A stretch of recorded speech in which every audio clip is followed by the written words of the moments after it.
frontier is defined as uncharted territory by land or ocean. Those who chart that territory tell a story. The past illustrates the blueprint for the present, how things are and how they've evolved. From land to water, we are challenged to border that new frontier, a frontier the outdoorsman knows like no other. Author Gary Lewis works his way along that edge of where discoveries, failures, and achievements have written the story of the sportsman. Yes! Yes! From state to state, continent to continent, the stories told create the foundation of the present, and they lay the framework for the future.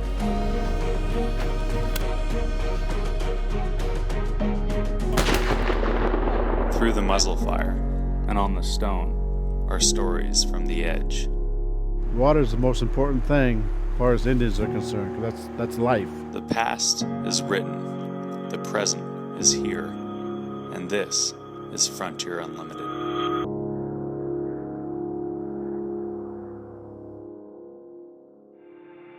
The mission: catch 4 subspecies of cutthroat trout in 4 different watersheds. 3 of the fish could be found within 90 minutes in one direction or another from Salt Lake City. We're here in eastern Utah, fishing for native cutthroat here on this river that has recently opened for the summer, and we're going to go in there and catch native cutthroat, Colorado cutthroat in their native drainage. That's a hopper or an ant. I tied on one of those, and then I went with a dropper? number 14. Hansen, Riding, Mason, and Lewis had signed up with the governor's office in their quest for the Utah Cutthroat Slam.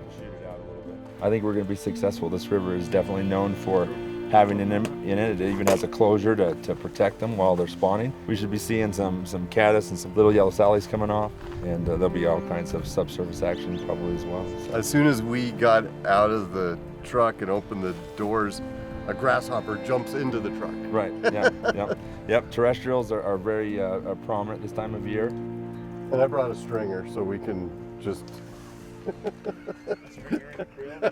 To qualify, an angler must register with the state of Utah, catch each of the 4 subspecies, and document each to its river of origin. Go through the area. We'll fish every pool, but as we walk through it, let's take a wide berth. There's paw fishes up behind us. And just fish up through those riffles and stuff. So. There was no limit, but they had a self-imposed 3 days and a possible 4th day if they needed. Oh yeah, lots of insect activity there. Caddis on the top, caddis on the bottom. There's a little crawly there. There's a little mayfly nymph right there. He's in the current area where all the bubbles are. I'm starting with a little hopper on top. And so this was the smallest hopper that I had in my box. It was about the size of the one I saw right off the bat this morning. And then to that I've got some fluorocarbon tippet, about 18 inches, down to this little tiny nymph. Okay. So the nymph we're fishing today here is called the lickety split. And what it imitates is a split back nymph getting ready to pop. And so it's a brown nymph with a bead head, and it's got a little yellow and some kind of breaking through the thorax area. Like it's just ready to like it's hatch. getting ready to come to the surface and pop out and emerge and grow, and you know the wings will pop out, pump full of fluid, and fly into the trees for a day.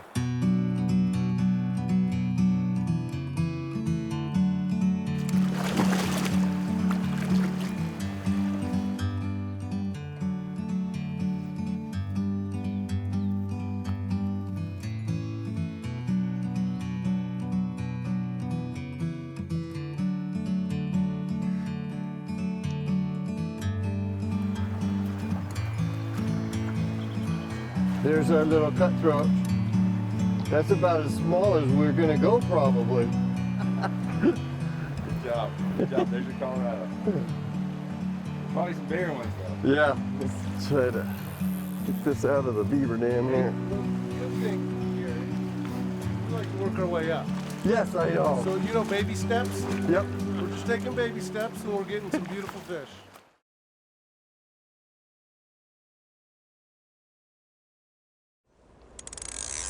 Lewis often equated fly fishing, especially dry fly fishing, with prayer, and Lewis found himself on his knees to keep his silhouette low when he cast the hopper dropper under some willows. This one tore out line, and Gary dropped the rod downstream to turn it before it went into the root structure. Jesse Riding splashed in and scooped the fish. 15-inch Colorado cut and its spawning colors in the net as it crossed a sandbar. Oh, yes! Whoa! That's a nice Colorado Oh my gosh. Get 14 inches maybe. Yeah, gorgeous. Wow, much bigger than I was expecting when I saw the fly go down. Yeah. Look at that. I cast up into the shade in the little foam bubbles and I didn't get in deep enough, so I recast after it came out. And then I got the float I wanted, and then I saw the dry go down, and then I just lifted the rod tip, and I was into the fish. I thought he was about 10 inches, but no, he was much bigger than that. Pretty awesome fish for this size of stream. You know, the headwater streams are usually smaller fish, but where we're catching fish that have been spawning, cutthroat are very migratory, just like salmon and steelhead. They'll move up streams and then drop back down. So you'll catch fish that have been moving up and they're moving out from their spawn. Yeah. And they're moving back into the bigger rivers where they have more food. To know that that fish found a way through that beaver dam and got up here to spawn. There's other drainages where I know that there's cutties that are 26 to 30 inches, and they are finding a way through those beaver dams to spawn, and then they shoot right back down to the big rivers. It's pretty amazing.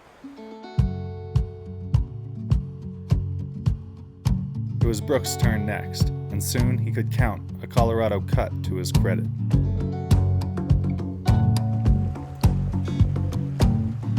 Okay, all right, good. There you go. Colorado cutty. Just a little guy. Oh, yeah. That's how Gary started. That's how Gary started. Check one off the slant. Let's go to another river. Yeehaw! For a time, Utah's state fish, the Bonneville Cutthroat, was thought to be extinct or genetically compromised in all of its native range. Today, Bonneville Cuts, what Utahns call Bonnies, are back. This creek we're fishing here, it comes off the west slope of the Uintas, comes off high mountains and drains down right into the urban Wasatch Front and terminates in the Great Salt Lake. So we're going to be seeing Bonneville Cutthroat trout, native to the area, super cool species. Pretty little brookie. Again, a dry and a dropper was the go-to rig. To run deeper, Lewis used a hot spot pheasant tail beneath a bushy That dry. was a brook trout, and we're expected to catch a few here. We'll probably catch some more. And they're always a gift. This creek actually has not only the Bonnevilles, but brook trout, rainbow trout, and there's some grayling in here as well, so that's kind of an added bonus to what we'll be fishing and seeing today. Another fish sipped, and when it flashed, Lewis saw the tall fin and the blue-green shine on the scales that told him he'd surprise a grayling. Wow. To catch a grayling down here, up here. Ah. Wow, what a treat. I went all the way to Alaska to catch these a few years ago with my dad, and this is the first one I've caught since then.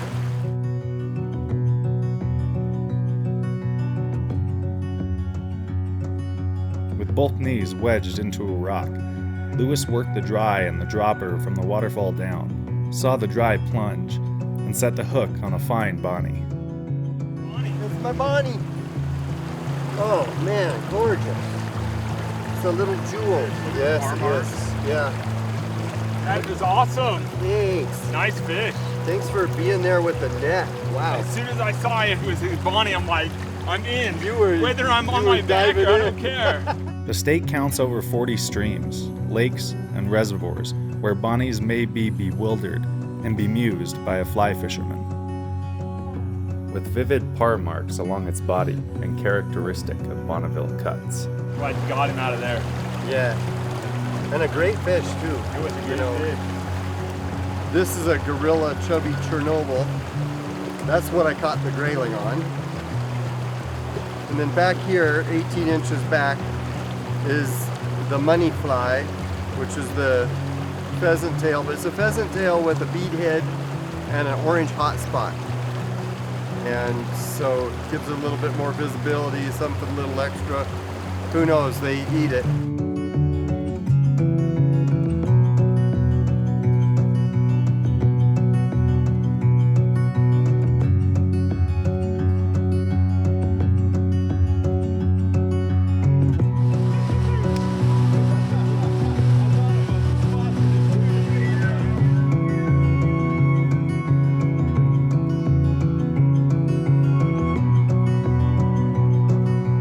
They were ahead of the game and could have tried for a third subspecies.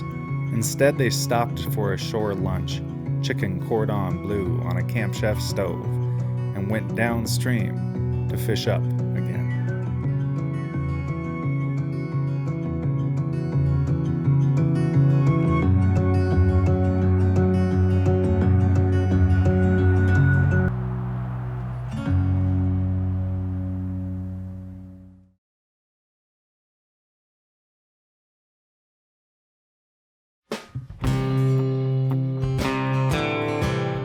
Still in this territory here on the Bear River slope and going for Bear River cuts today. So Yeah. I would go with, you know, something that might have been cat hatching the night before. We've got caddis, yellow Sally's not bad, but I would save terrestrials for, you know, afternoon time. Yeah. Doing that. That's a big deal. Today we're looking for Bear Rivers. This is the headwaters of the Bear River. So we're looking for Bear River cutthroat trout.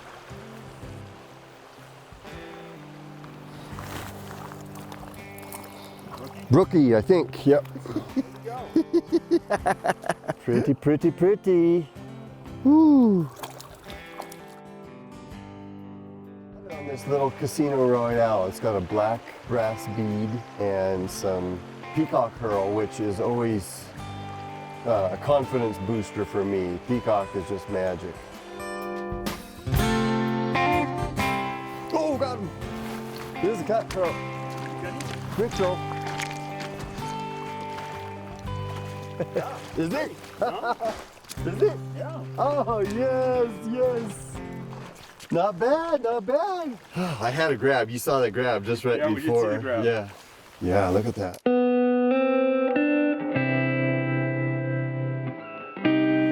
Oh, there's a dry fly eat.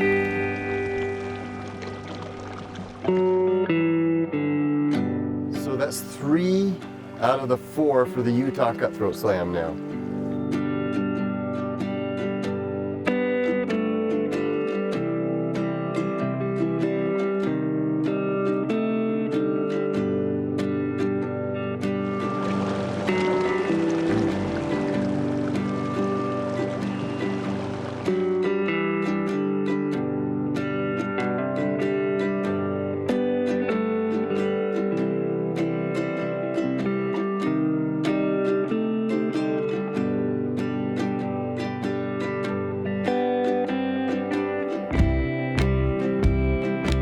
Does this braid out quite a bit? I think there's some inner ones, but the main channel feels pretty big and, or you know, fishable.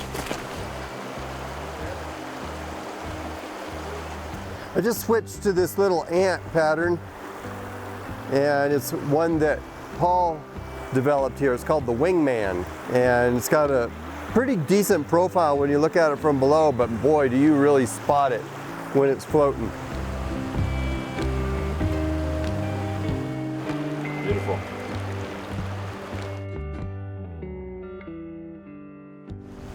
When we look at the top of the water, we can see the runs and the ripples and the white water that they kind of produce as hallways or traffic areas or freeways. They like to hang out in the slower water, but be close enough to the other water that they can have a constant food supply and oxygen and everything coming in. So we call those areas seams when it's in between slow water and fast water. And so that's what we fish here. You look and you can see the glassy areas, those are the pools. You can see areas that just have a slight ripple to it. We call those runs or light ripples. And then you have these rapids, which the fish really just can't hold in there. They spend a lot of energy doing that, and because of that, it's not a primary place to target them.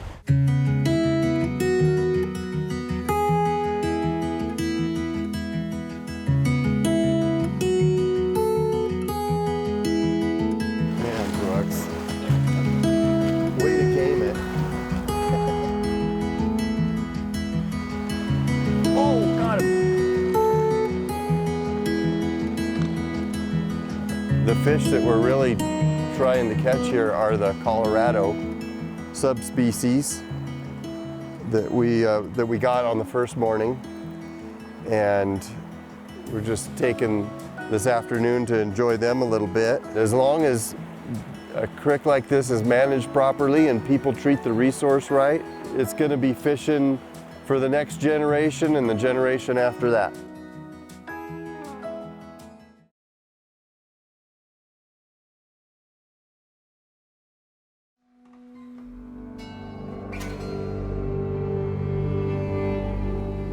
On day 3, they were way up in the northwest corner of Utah.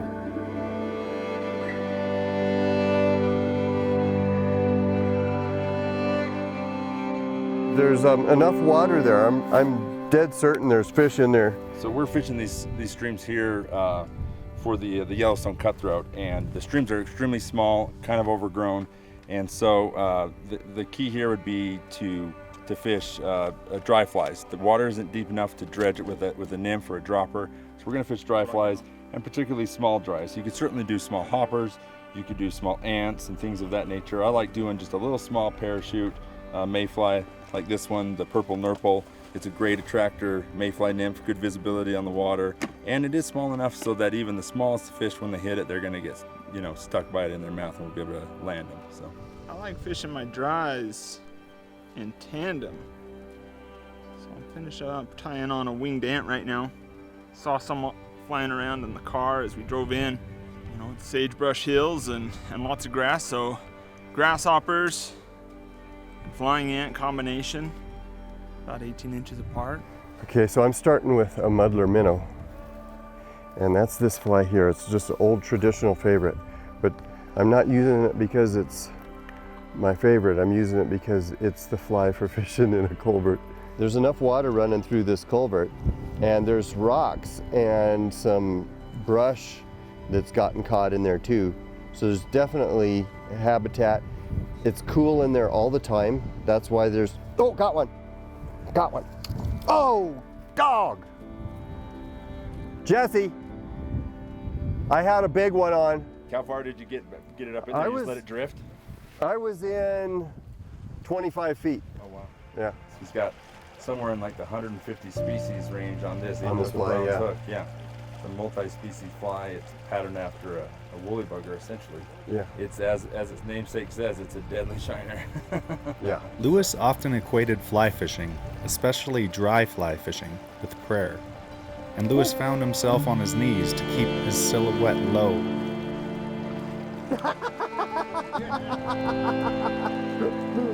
Whoa!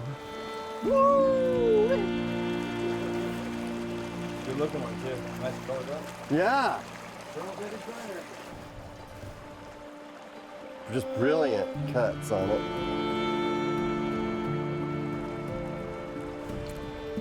Thank you, everybody.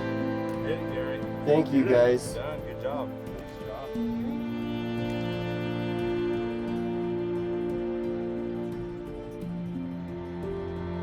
That's my Utah Cutthroat Slam. I got one more species for my cutthroat slam.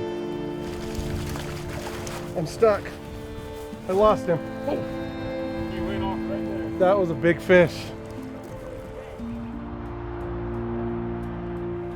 Got him. Caught him on the Rainey's Grand Hopper.